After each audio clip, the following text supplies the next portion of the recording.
Assalamualaikum warahmatullahi wabarakatuh. Alhamdulillah alladzi arsala rasulahu bil huda wa dinil haqq liyudhhirahu 'ala ad-din kullihi walau karihal musyrikun. Segala puji bagi Allah Jalla Jalaluh yang telah mengutus Rasulnya dengan petunjuk dan agama yang benar, dengan Al-Quran Al-Azim yang tiada keraguan di dalamnya, dengan Al-Quran Al-Karim yang menunjukkan kepada segala yang dibutuhkan manusia dalam kehidupan ini, dengan Al-Quran Al-Majid yang akan membimbing pengikutnya menuju kebahagiaan yang sejati. Dan Allah jadikan agama Islam ini satu-satunya agama yang diterima di sisinya. Dan Allah kelak akan memenangkan agamanya di atas seluruh agama. Meskipun ada orang-orang yang tidak menyukainya. Allahumma salli wa sallim ala abdika wa rasulika Sayyidina wa maulana Muhammadin wa ala alihi wa ashabihi ajma'in. Amma ba'd. Jamaah rahimakumullah. Kembali kita berjumpa, menyisihkan waktu dari kehidupan kita, menyempatkan diri di tengah-tengah kesibukan kita, menuntut ilmu, mengkaji dan mempelajari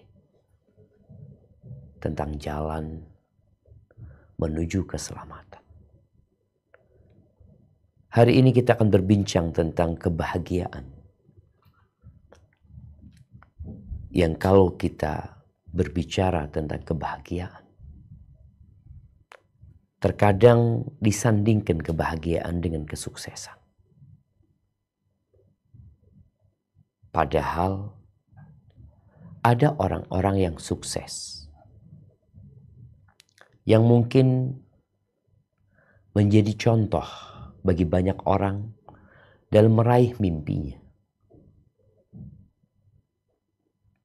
Tapi sejatinya tidak semua orang yang sukses adalah bahagia. Dan sebaliknya ada orang-orang yang mungkin gagal dalam usahanya, gagal meraih mimpinya, tapi ternyata dia tetap berbahagia. Ada juga yang berpikir bahwa kebahagiaan yang sejati adalah dengan harta. Sehingga kita melihat manusia berebut harta, walaupun sudah kaya. Manusia terus berupaya untuk menimbun harta benda. Mungkin dengan membangun rumah, membeli mobil, menambah aset. Dia berpikir bahwa dengan seperti itu dia akan bahagia. Padahal tidak sedikit orang-orang yang kaya raya yang ternyata harus mengkonsumsi obat penenang, pil kebahagiaan mungkin, karena dia nggak bahagia. Bagaimana kebahagiaan dengan kedudukan, jabatan, kekuasaan? Yang mungkin orang akan berpikir, kalau aku berkuasa, dia dulu waktu aku kaya, aku belum bahagia. Aku berpikir ketika aku mendapatkan tahta, aku mendapatkan kekuasaan, aku akan bahagia nanti. Padahal tidak sedikit ya. Pemimpin-pemimpin, baik itu setingkat bupati, gubernur, bahkan yang lebih tinggi, yang tidak berbahagia, bahkan hidup di penjara karena dia terlalu rakus dan salah jalan mencari kebahagiaan. Ada satu sosok penguasa yang kalau kita membaca Al-Quran Al-Karim, kita akan mendapatinya sebagai sosok yang sangat berkuasa. Bahkan sampai mengaku Tuhan dari tingginya kekuasaan dia. Fir'aun. Bahagia nggak Fir'aun? Hidup dalam kekhawatiran. Ya, ada sungai-sungai yang mengalir di bawah istananya. Negerinya makmur sentosa. Tapi ternyata dia hidup dalam kecemasan, ketakutan. Dia bunuh anak-anak laki-laki dari Bani Israel. Kenapa? Karena dia hidup dalam ketakutan. Takut kekuasaannya hilang. Takut kedudukannya pergi. Padahal sejatinya manusia diciptakan untuk kehilangan segalanya. Tapi ini orang diazab. Dan akhir cerita, apa kata Allah di surat Al-Anfal ayat 54? Nah.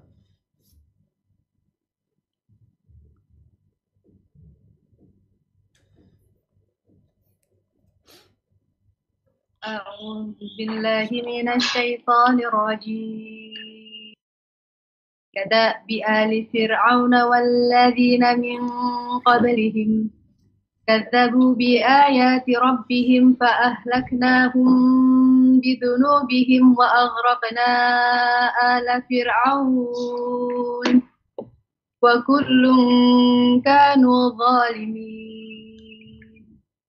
Keadaan mereka serupa dengan keadaan pengikut Fir'aun dan orang-orang yang sebelum mereka. Mereka mendustakan ayat-ayat Tuhannya, maka kami membinasakan mereka disebabkan oleh dosa-dosanya. Dan kami tenggelamkan Fir'aun dan pengikut-pengikutnya, karena mereka adalah orang-orang yang zalim. Kita lihat jamaah, bukan hanya Fir'aun. Mereka yang pernah hidup sebelum Fir'aun, yang pernah berkuasa sebelum Fir'aun, yang pernah menduduki jabatan, tahta yang duduki Fir'aun, mereka semua dibinasakan. Mereka nggak bahagia. Nggak di dunia, nggak di akhirat. Taib, ada satu orang lagi yang menjadi simbol kemewahan, kekayaan, yang gaya hidupnya begitu memukau, yang sama-sama hidup di masa Fir'aun, Qarun. Ya. Apa yang terjadi sama Qarun? Allah ketika menceritakan Qarun di surat Al-Qasas ayat 76. Apa kata Allah tentang Qarun ini?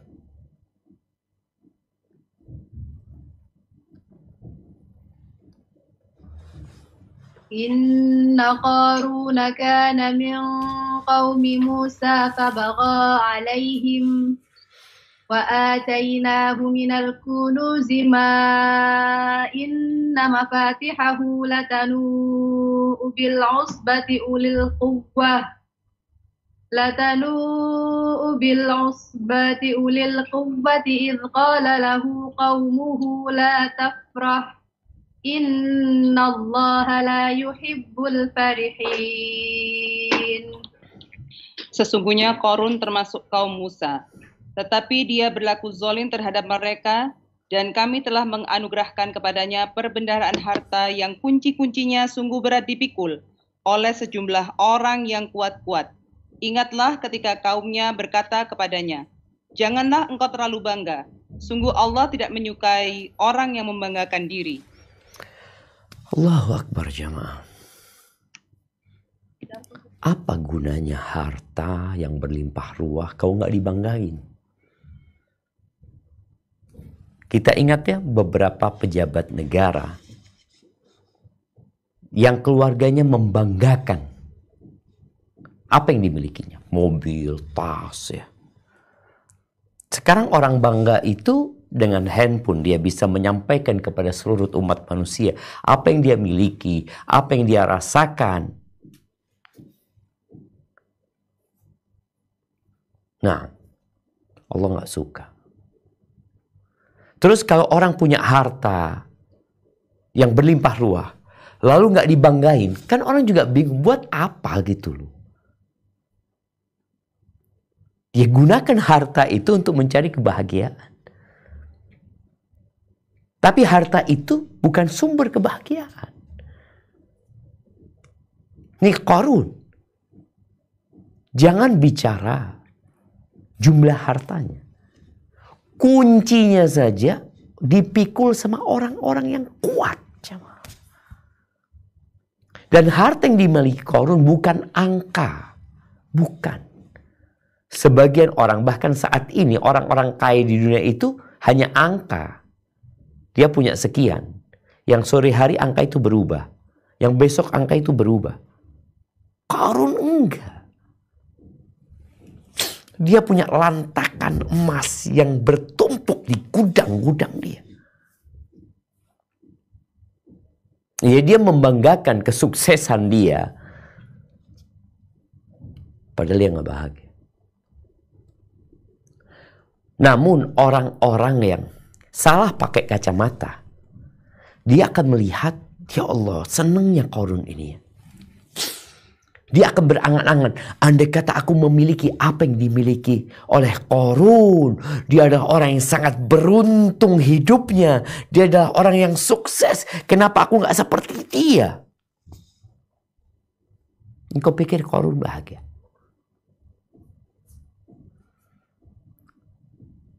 Itu ayat 76. Baru saja kita baca. 5 ayat kemudian berubah ceritanya Qarun. Coba kita baca di surat Al-Qasas ayat 51. Ayat 81. Ayat 81. Tafadhal. فخسفنا به وبداره الأرض فما كان له من فئة ينصرونه من دون الله وما كان من المنتصرين. Maka kami benamkan dia, Qarun bersama rumahnya ke dalam bumi. Maka tidak ada baginya satu golongan pun yang akan menolongnya selain Allah. Dan dia tidak termasuk orang-orang yang dapat membela diri. Itu cerita Qarun yang sampai hari ini menjadi peringatan buat orang-orang yang menemukan harta yang terpendam disebut harta Qarun. Qarun gak bahagia loh. Gak di dunia, gak di akhirat. Cerita hidupnya di dunia sangat memprihatinkan, mengenaskan sekali. Sama dengan Fir'aun, mengenaskan sekali. Fir'aun yang awalnya berada di atas istana, yang air itu mengalir dari bawahnya. Tahu-tahu air itu mengalir dari atasnya Fir'aun, dan Fir'aun tenggelam. Qarun yang berbangga dengan rumahnya, dengan hartanya, yang dia berjalan di atas hartanya. Tahu-tahu hartanya bersama dia di dalam tanah. Dan gak ada yang tersisa. Hanya tinggal cerita. makan itu bukan sumber kebahagiaan. Sebagian orang berpikir bahwasanya dengan mengikuti syahwat orang akan bahagia.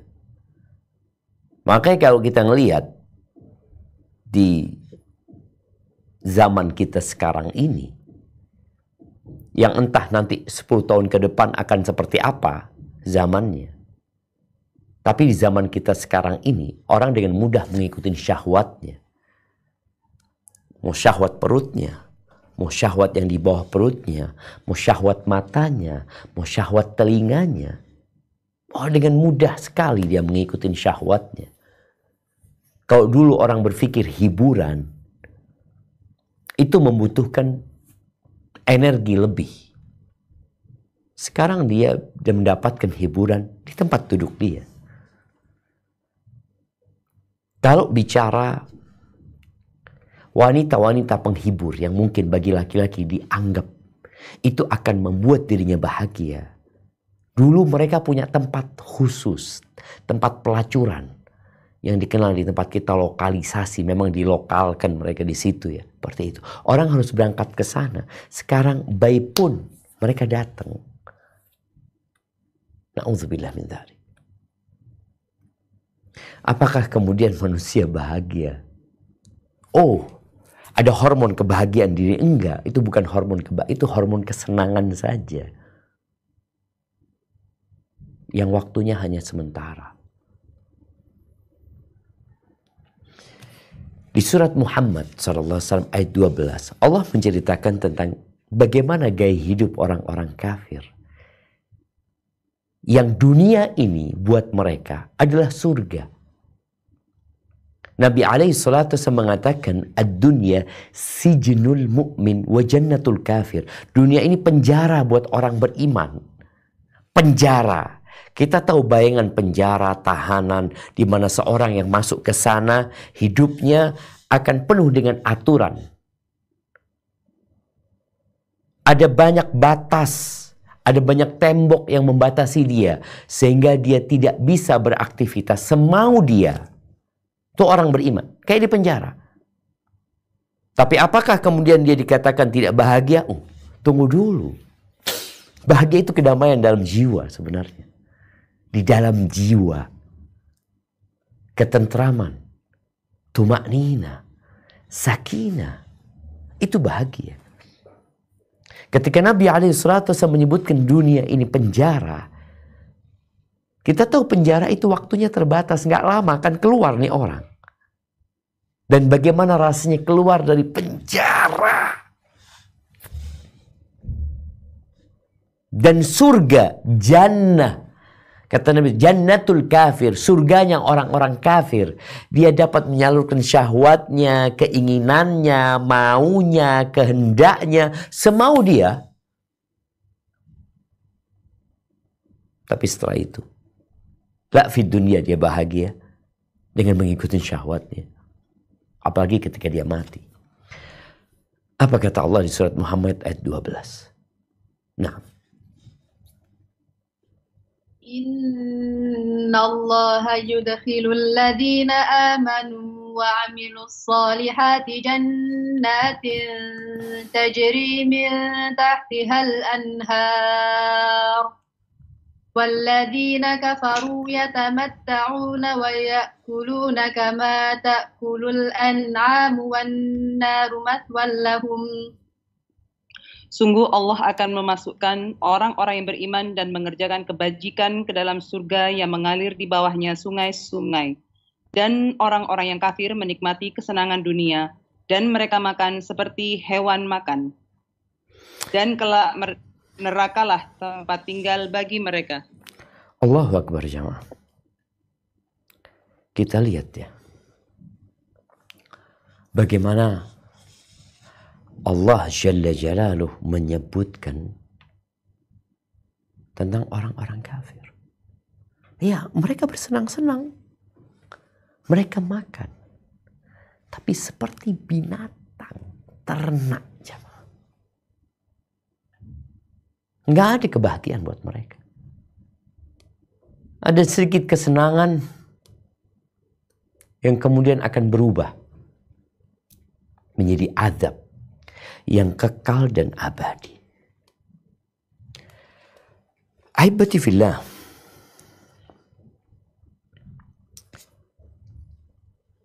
bagaimana kebahagiaan dengan popularitas ya? Yang saat ini semua orang ingin populer. Emak-emak di rumahnya bisa populer dengan handphonenya. Dia mengekspos semua kegiatan dia. Mau makan, mau minum, apa aja lah. Belajar dia, ngurusin anak. Dulu nggak bisa. Dulu yang populer itu ya hanya artis. Dulu itu ada namanya layar kaca. Dan sebelum layar kaca itu ada yang namanya layar lebar. Bioskop ya. Kita ngeliat dulu ya, zaman anak kecil yang namanya bioskop itu mesti ada kayak flyer atau yang dari kain yang besar di pinggir jalan. Harapannya orang lewat itu ngelihat kemudian nonton. Itu layar lebar. Kemudian jadi layar kaca. Kemudian sekarang nggak tahu jadi layar apa sekarang. Semua orang bisa mempopularkan dirinya. Dia berpikir kalau dia punya follower banyak, dia punya fan yang banyak, dia akan bahagia.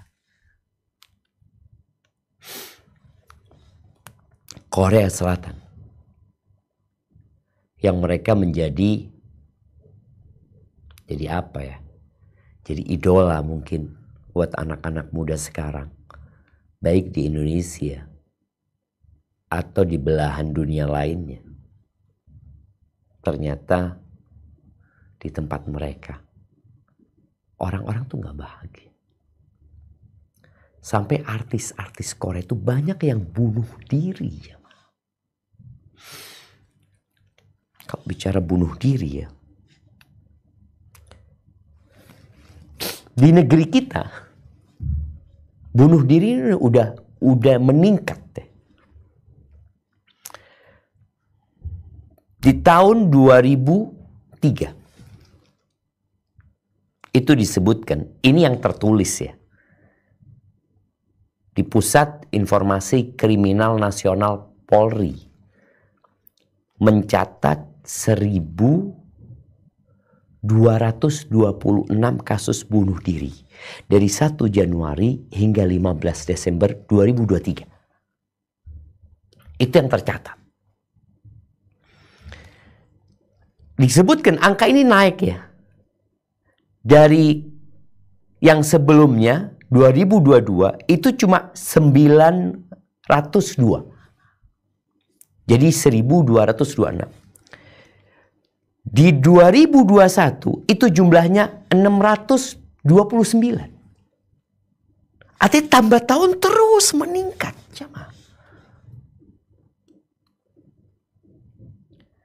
Apa masalahnya? Wallahu a'lam bishawab. Mereka dengan ya kondisi banyaknya hiburan, nyamannya orang sekarang ini untuk mengakses hal-hal mungkin yang menyenangkan dan memuaskan syahwatnya. Tapi ternyata mereka nggak bahagia. Itu Indonesia kayak gitu ya. Tadi 1.200-an. Di Korea Selatan, di data statistik mereka, di tahun 2021 itu jumlah yang bunuh diri 13.352. Nah,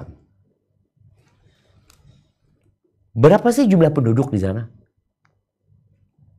Coba dilihat dan bandingkan dengan negeri kita. Kenapa Anda sampaikan ini? Karena kita melihat anak-anak muda sekarang ya, yang mereka ketika menonton drakor atau melihat acara-acara hiburan yang datang dari Korea Selatan, mereka berpikir, waduh, ini orang-orang bahagia nih kayaknya nih. Enggak, jemaah. Mereka bunuh diri. Di Jepang sama. Banyak kasus bunuh diri. Orang-orang gak menikah, orang-orang gak kepingin punya anak. Karena mereka gak tahu mau kemana membawa hidup mereka. Yang mereka ketahui kehidupan ini akan berakhir dengan mati. Dan mereka melihat orang-orang pada mati. Dia pikir dengan mati selesai urusannya. Ahibati fillah. Maka kalau bicara kebahagiaan yang hakiki adalah tatkala engkau tahu kenapa engkau diciptakan dan untuk apa engkau diciptakan. Lalu engkau menjalani lorong menuju ke tempat kebahagiaan. Orang yang ambisinya dunia, dia tidak pernah berpikir akhirat. Dia hanya akan berpikir kesenangan dunia. Kalaupun ada unsur kebahagiaan yang dia dapatkan, tapi nggak sejati dan tidak hakiki dan hanya sementara, kemudian dia akan pergi selama-lamanya. Kita udah contohkan dengan Fir'aun, dengan Qarun, dengan tadi orang-orang yang populer yang kemudian mereka mengakhiri hidupnya dengan bunuh diri. Karena mereka lupa dengan tujuan diciptakan. Kenapa engkau ada di sini? Kenapa aku punya tangan? Kenapa aku punya dua mata? Kenapa aku bisa mendengar ya? Kenapa aku melihat ada orang-orang yang lebih kaya, ada orang-orang yang miskin, ada orang-orang yang menjadi penguasa, ada orang-orang yang zalim, ada orang-orang yang dizalimi. Ada yang hitam, ada yang putih. Ada yang cantik, ada yang kurang. Ada yang tampan, ada yang tidak. Ada yang tinggi, ada yang pendek. Ada yang sehat, segar, bugar, tubuhnya bagus. Ada yang sakit. Maka kalau engkau benar-benar ingin bahagia, ya engkau harus tahu kenapa engkau diciptakan. Kalau engkau berpikir diciptakan untuk dunia ini, Nabi alaihi salatu wasallam sudah menjaminkan engkau akan sengsara hidup. Dalam hadis yang diriwayatkan Imam Bukhari, Nabi alaihi salatu wasallam bersabda, "Ta'isa 'abdud dinar wad dirham wal qatifa wal khamisah." Celakalah hamba dinar, budaknya uang. Mau uang itu bentuknya emas, perak, sekarang mau rupiah, mau dolar Singapura, mau dolar Australia. Celaka, sengsara hidupmu gak akan bahagia. Wal qatifa wal khamisah. Ya, celaka budaknya pakaian. Mode. Kita lihat orang-orang sibuk dengan model pakaian.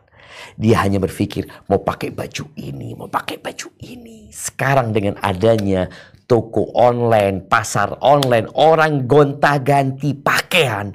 Yang ada pakaian model baru ya, ada pakai ini untuk musim ini, untuk musim itu. Subhanallah jemaah. Dulu kita beli baju itu hanya lebaran. Sekarang enggak. Orang terus bisa beli baju baru dengan harga yang murah, yang datang ke depan pintu rumahnya tanpa dia buka barang itu sampai. Hati-hati. Benar-benar kemudahan telah diberikan. Apa? Hambanya pakaian, hambanya tas. aksesoris. Terus kerjanya hanya melihat pasar. In u'tiya radhi. Ini orang kayak gini, kalau dia